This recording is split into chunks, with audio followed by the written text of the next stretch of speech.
The moment the confetti cannon popped and dusted the office in glittering paper, I knew they were going to stiff me. Not just on money, not just on credit, but on a basic promise. The mobile game I had designed, a little indie passion project I'd secretly been working on for months, just hit 10 million downloads. The celebratory glow from the massive screen in the lobby, which displayed live user engagement metrics, was a cruel joke. Aura was alive, breathing, efficient, and stable. That wasn't luck. It was me. People cheered. The marketing team was posting selfies. The sales reps handed out those silly novelty foam fingers. I stood off to the side, sipping a lukewarm seltzer, watching my work being passed around like a corporate party trick. I wasn't mad yet, just tired. Then my manager, Brad, strolled in, wearing his $500 haircut and a permanent smirk. He patted my shoulder like I was a golden retriever. "Hey, quick thing," he said, like it was an afterthought. "Your Q4 bonus? Not going through this cycle. Company policy, you know how it is." I blinked. Policy? He nodded, already turning to walk away. "Yeah, higher-ups are cracking down on post-launch incentives. It's not personal." Not personal. Like my weekends spent debugging server failures weren't personal. Like the clause I had negotiated in our vendor contract, Section 13.2, subsection D, third-party retention condition, wasn't absolutely personal. I didn't respond. I didn't scream or make a scene. I just nodded once and said, "Got it." What I really got was this. They thought I was replaceable. The woman who had built their most profitable intellectual property from scratch could be filed under cost containment. That the policy was an acceptable insult to someone who had literally negotiated the terms of legal use for the company's server infrastructure. That I would just keep showing up, smiling like a cog in the machine I had built. I walked back to my desk. The noise of the room faded, as if someone had turned down the volume on reality. My inbox was full of congrats and "can you hop on a quick call" requests. Everyone wanted something: user data, engagement charts, proof the system was real and not just smoke and mirrors. I gave them what they wanted, no edge in my voice, no delay in delivery. But something inside me clicked into place. Not rage, not revenge, not yet.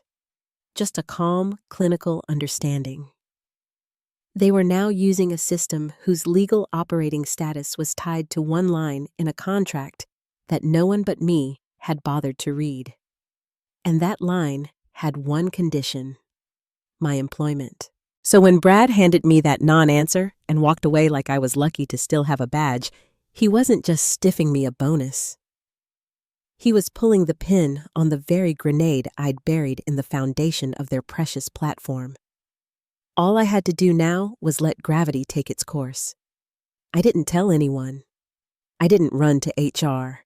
Didn't message my friend in legal. I just opened my encrypted folder, found the PDF, highlighted the clause, and stared at it for a long moment. I remembered the meeting with the vendor, remembered how hard I had to fight to get that clause included. I wasn't even supposed to be negotiating. Brad had dropped the ball, of course, but I stepped in, spent 2 weeks wrangling red lines and vendor-side counsel just to protect myself, just in case they ever decided to screw me like this. I went back to my inbox, sent out 3 high-priority reports, answered a couple of technical questions from product, and scheduled a sync for Monday. I smiled, waved to the intern, laughed at a joke I didn't hear. Then I opened a fresh email, addressed it to our legal team, and typed 4 words in the subject line: FYI, potential issue. Monday morning smelled like stale coffee and denial. The confetti had barely been swept out of the hallway rugs when the email blasts began. Subject lines like "incredible teamwork" and "historic win for the team" pinged inboxes like tiny corporate fireworks. And in each one, the same oily fingerprints. Senior leadership patting themselves on the back for my work. An official post-mortem was dropped around 10 a.m., a neat PDF dressed in charts I designed, colored in branding I customized, stitched together with metrics pulled directly from my system. There was a 2-page summary of the architecture written in the third person, as if it were discovered in a field instead of engineered over 2 years of unpaid weekends. And nowhere did it say my name. The authors were the VP of Product, the head of marketing, and Brad. The man who once asked me if JavaScript was like Java but for websites had signed off on a technical overview that included phrases I had written verbatim in a Slack channel weeks ago. My name was gone. My contributions were reduced to vague references about cross-functional input. I wasn't a person. I was a bullet point. I didn't say a word. No passive-aggressive emoji reactions. No, just looping myself in here replies. I opened a new local folder and labeled it simply Insurance. In it, I started dragging copies of Slack threads, design drafts, version histories, and architecture diagrams with timestamps. Not out of anger, but in preparation. A war doesn't start with a cannon blast. It starts with someone quietly sharpening a knife. By noon, the murmurs started.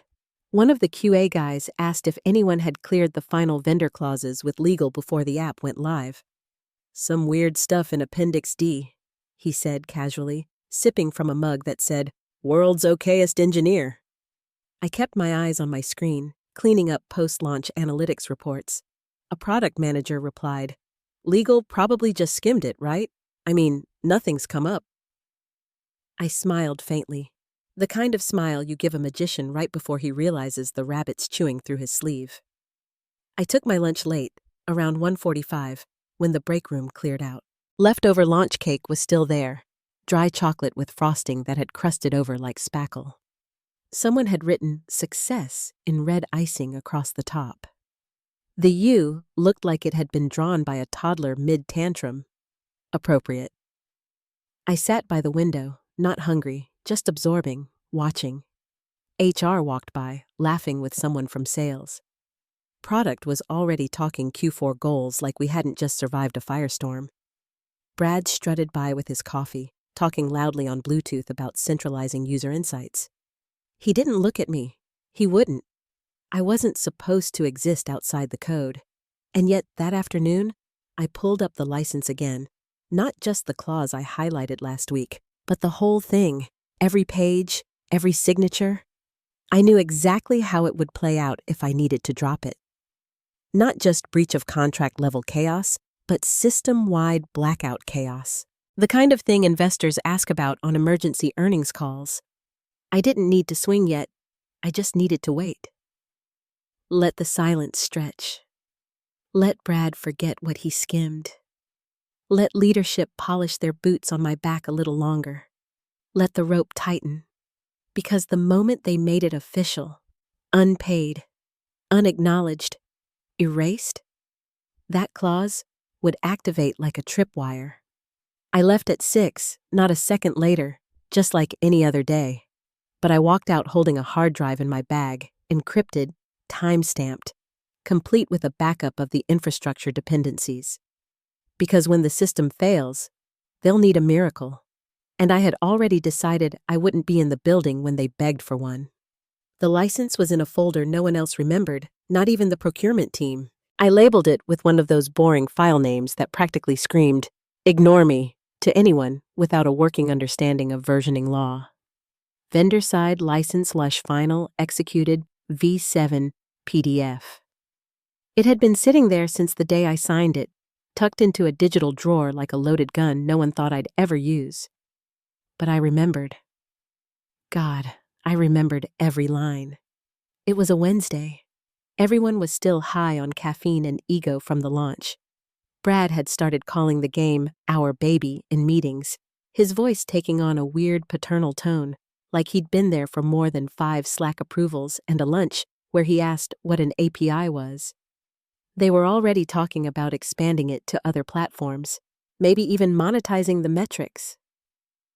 A roadmap was forming, one built entirely on the spine of the platform I had architected, and they still hadn't paid me. So I opened the file. The clause was exactly where I remembered it. Appendix D, subsection 3, Paragraph B. A single sentence, one legal needle buried in a haystack of whereas and therefore. In the event that the designated technical lead, as defined in Addendum B, i.e., Amber Johnson, is removed from compensated employment status for any period exceeding 72 hours, this license agreement shall be considered null and void, all associated access rights terminated without further notice. No gray area, no ambiguity, just a pure black and white kill switch.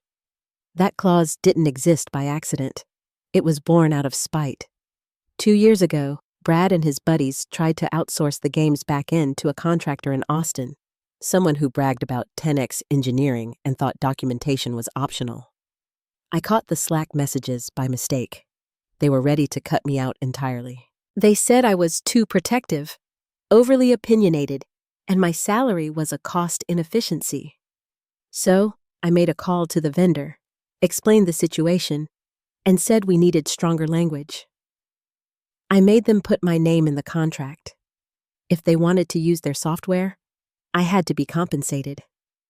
Not just employed, compensated. I wanted to make sure they'd never get to erase me quietly, and now we were standing on a legal landmine with both feet. I minimized the window, took a sip of my coffee, and opened Outlook. I drafted a new message to our internal legal counsel. No drama, no warning shots, just 4 lines. Subject: FYI, potential issue. Hi, Rebecca. Looping you in on the server license, specifically Appendix D. There may be compliance implications if the current compensation structure isn't aligned. Attaching for your review. I attached the contract, the PDF original, signature stamped. I let the document speak for itself. Then I hit send, nothing dramatic. No bells, no fire alarms. But as soon as I clicked that little paper airplane icon, the entire game changed. Because now it wasn't just about feelings. It wasn't about fairness or recognition. It was about legality. It was about governance. It was about how fast a company can fall apart when the one person who actually read the contract decides to stop protecting them from their own laziness. I didn't watch for the read receipt, didn't refresh to see if she replied. I just leaned back, stretched my neck, and listened to the hum of the servers my code still fed. They could keep pretending I didn't matter, but now every breath the system took was technically illegal, and I was the only one who could revive it. The first sign was the silence. Not an absence of noise, but a targeted silence, the kind that spreads in pockets, the kind that's engineered. Legal pinged Brad on Thursday morning. I knew this because Rebecca, our lead counsel, CC'd me in the message, just a brief, polite ask for clarification around the license structure. Following up on Appendix D, she wrote with all the dispassionate calm of a surgeon prepping a scalpel. Brad didn't respond, not immediately, not even after she followed up with just want to confirm current compensation alignment to ensure license compliance. He left it unread for 6 hours. I watched his Slack status bounce between active and in a meeting, the little green dot flickering like a heartbeat. Then something curious happened. I got removed from the mobile dev Slack channel. No warning, no explanation, just poof. 1 second I was there, reading a thread about integrating new endpoints. The next, I was staring at, "You no longer have access to this workspace," like I'd been voted off the island. The same thing happened with the morning stand-up invite. It vanished from my calendar. I only noticed when I saw a screen share notification pop up from the Zoom room I was supposed to be in. It blinked, then disappeared. They were icing me out. Brad probably thought he was being strategic, containing the fallout, limiting my exposure, starting restructuring without the headache of confrontation. Maybe he thought if he starved me of access, I'd give up, walk away, quietly fade into the HR archives like so many others. Instead, I opened a new spreadsheet and titled it Critical Dependencies, Aura v3.6. I started listing everything. Daily user dashboards powered by my pipeline, customer churn reports for the board, my Python scripts, real-time ops monitoring that ran through my Kafka streams, forecasting tools for the CFO's quarterly call, pulled from the models I deployed, data warehouse transformations scheduled with the cron jobs I handcrafted during a blizzard last February, while Brad was working from home with a spotty Wi-Fi connection. By lunchtime, I had 43 systems linked to my codebase. By the end of the day, 68. By midnight, 92. Each one got its own line. Each one had a short description, timestamp, owner, and failure condition. I added a final column, breakpoint without license. Spoiler, most of them would collapse within 72 hours of a vendor audit. Brad's gamble wasn't just arrogant. It was suicidal. And still, no reply from him. No response to legal. No course correction. Just silence and soft isolation.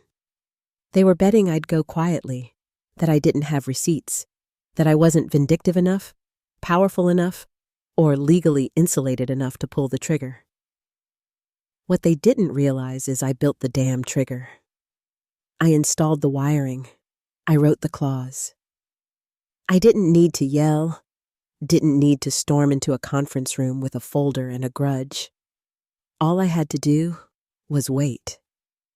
I spent Friday morning exporting backup logs, storing dependency maps, and encrypting everything under a secure key stored on an offline drive. I didn't want revenge.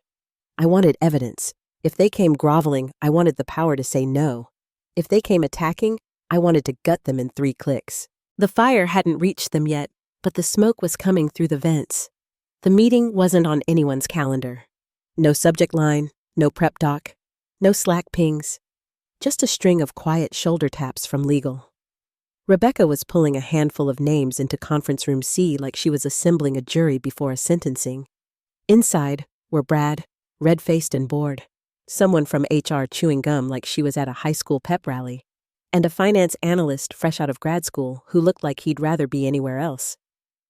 Rebecca sat at the end, laptop open, fingers steepled like she was praying or about to sentence someone to hell. I wasn't invited, of course not, but I didn't need to be, because I already knew what file was open on her screen. The clause, Appendix D, the noose. Rebecca had been digging. The kind of digging only lawyers with good instincts and bad sleep schedules do. She'd read the contract, actually read it, understood what Brad hadn't. That the license wasn't just a formality. It was a living contract, a heartbeat agreement, and the heart, that was me. I want to verify something, she started calmly, her voice low, like a bomb technician talking through a wire snip.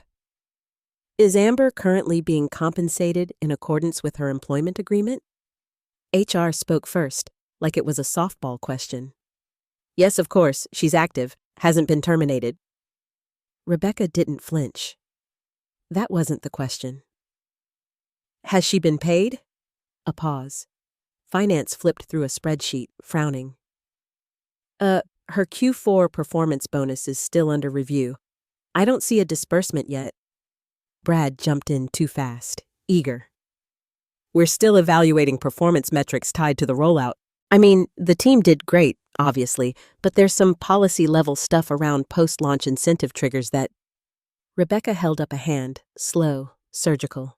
Then she closed the laptop, not slammed, not passive-aggressive, just a quiet, final closing like a lid on a coffin. She looked at them, really looked at them, and said, "If she's unpaid, we're in breach." HR blinked. Of what? Rebecca pointed to the laptop, now shut. Clause 13.2, subsection D, the license agreement that gives us legal access to 97% of our app's infrastructure. The clause that requires Amber to be in compensated employment status in order for that license to remain valid. Brad tried to laugh. That's just boilerplate. It's not, Rebecca said so softly it made the air go cold. The room went still. Rebecca leaned forward, elbows on the table. If this isn't fixed, we're out of compliance, which means our access to the system is illegal. Which means every dashboard, every report, every investor call using that data becomes exposure. Which means you, she turned to Brad, need to explain why you failed to process a compensation clause that has operational kill switch language attached. Brad looked like a man slowly realizing his parachute was actually a gym bag. I didn't know, he mumbled. You were in the loop, she replied. You signed the disbursement delay form. You authorized the review freeze. The finance kid cleared his throat. We thought it was standard. Nobody mentioned. Rebecca cut him off. It's not standard. It's negligence. Silence, long and heavy. Then she stood up. I'm escalating this to the CEO, she said. If she's not paid by the end of the day, we will be in breach, and if that happens, I'll have to file a formal notification with our outside counsel and the vendor's compliance team. She turned to leave, then stopped at the door. And if you think she's bluffing, she added without looking back, you should read the rest of the contract. She wrote most of it. Behind the glass wall, someone from IT walked past, holding a flickering monitor. Outside, the world kept spinning. But inside that room, the fire had landed. They just didn't realize yet that it had already started burning through the floor. It started with a missed email. 3:12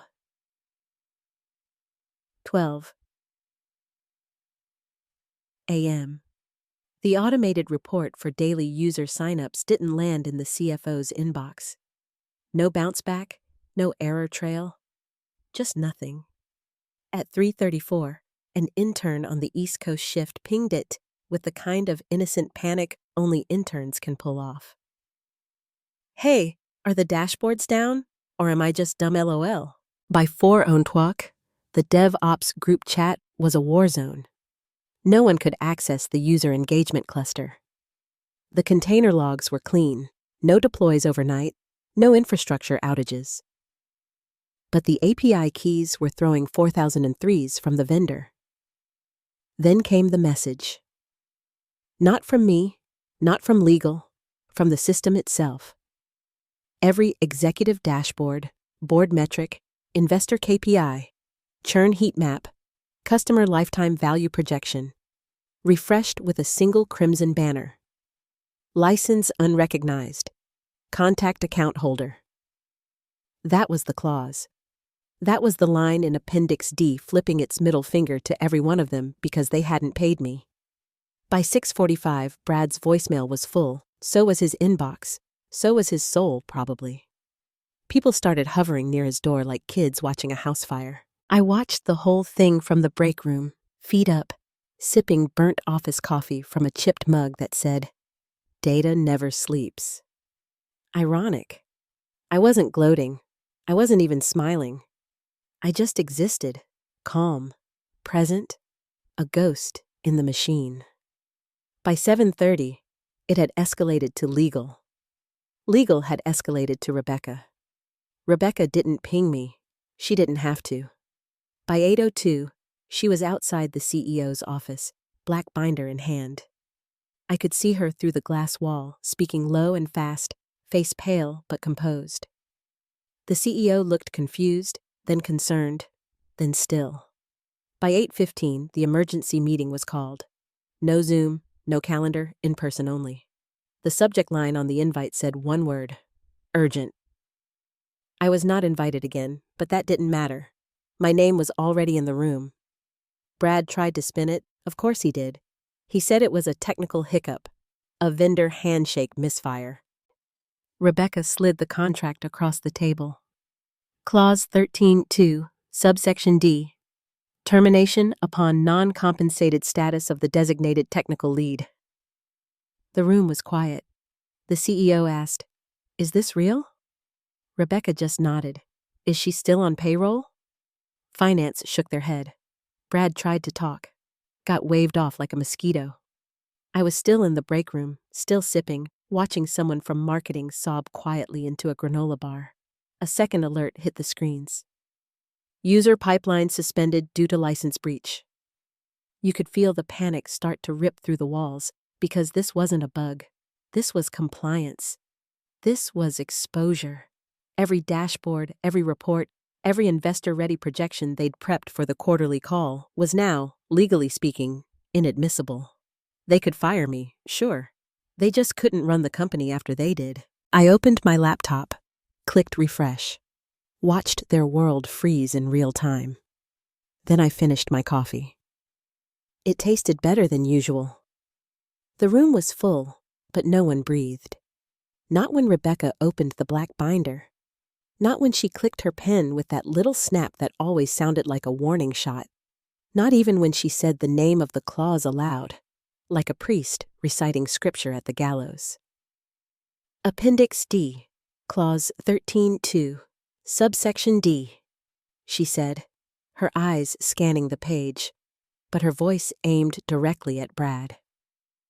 Termination upon the unpaid status of the designated technical lead. The projector was off, the blinds were drawn. No charts, no slide decks, no spin, just printed paper, and the collective heart rate of 5 executives realizing they'd stepped on a landmine. Rebecca looked up, calm as a storm that had already passed through. "Please tell me you paid her," she said, eyes locked on Brad like a blade at his throat. He stammered. She's employed. Active status. She hasn't been terminated."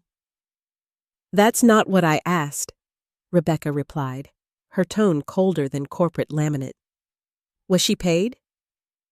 A long pause. Then finally from the junior finance analyst in the corner. Her Q4 bonus was withheld, still under internal review. Rebecca blinked once, closed the binder with surgical precision, then flipped it back open to a new page, highlighted, underlined, notarized. Then she said, "Okay, Dan, you better call your investors." Silence detonated in the room. The CFO visibly paled. The VP of sales started rubbing his temples like he could physically squeeze the consequences out. The CEO, Dan, didn't move, didn't blink, just stared at the paper like it might catch fire on its own.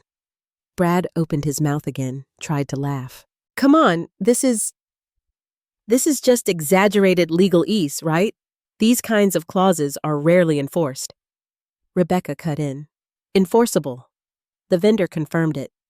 "I contacted their compliance lead this morning. They cross-referenced her employment status with their database access logs.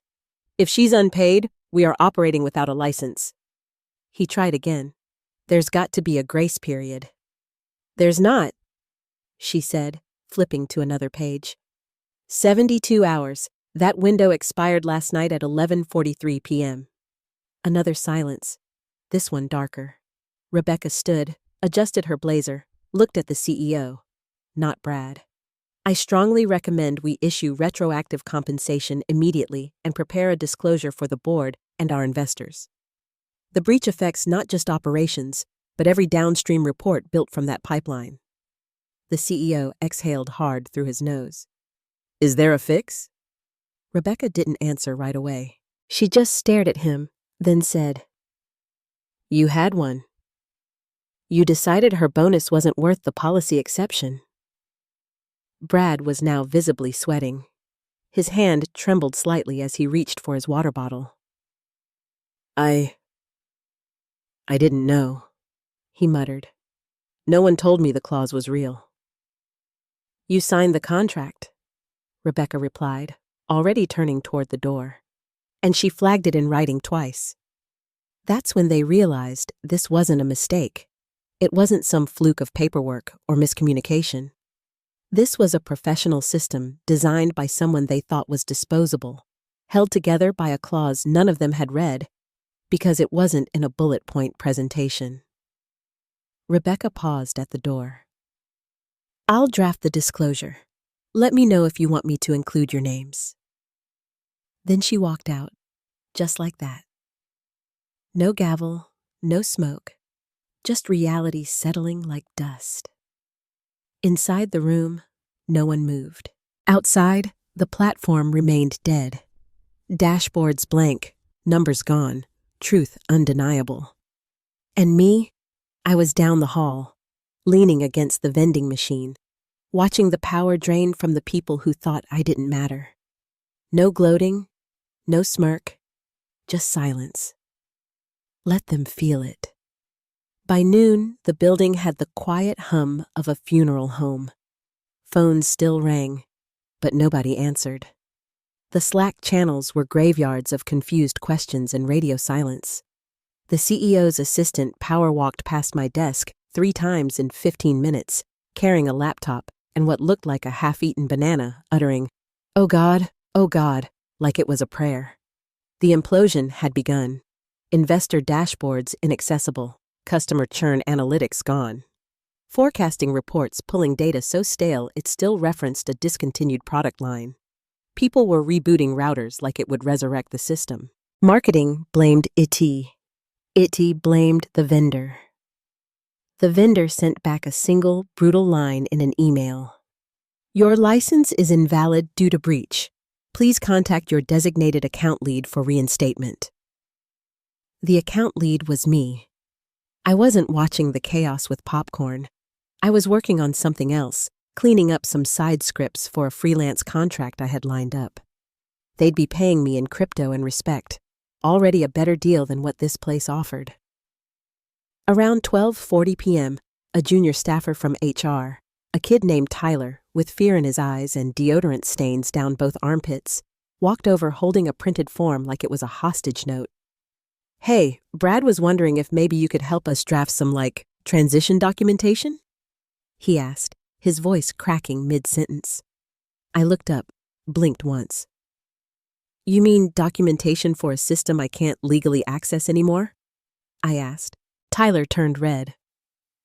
Well, yeah, but just so the team can keep things moving. I took a slow sip of my tea, then said evenly, Tyler, I'm not available. And next time, don't send someone who doesn't understand what the word breach means. He nodded too fast, like his head was trying to escape the room before the rest of him. He shuffled off without a word. I went back to my terminal and quietly deleted my personal credentials from every sandbox instance. Not out of malice, just enclosure. Meanwhile, HR made their move. They tried to process a backdated bonus, not even subtle about it.